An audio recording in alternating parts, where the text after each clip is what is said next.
How to reactivate Snapchat accounts. Hey everybody, welcome back to our official help desk. In today's video, I'm going to show you how you can reactivate your account. So without any further ado, let us jump right into the process. First and foremost, make sure that you are using the latest version of Snapchat. Head over to your Play Store and search for Snapchat. If you see update sign here, tap on update.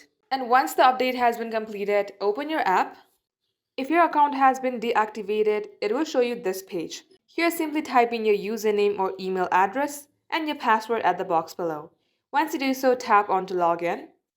Moving ahead, you will see a pop-up just like this, and it says that if your account has been less than 29 days of deactivation, you can simply type in your password and email address and reactivate your account.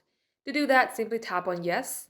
And once your credentials are correct, you will get logged into your Snapchat account. So that is all for today's tutorial. If you would like to see more videos on this topic, then do comment down below and we will get back to you soon with more tutorials like this. In the meantime, what you can do is like this video and subscribe to our channel.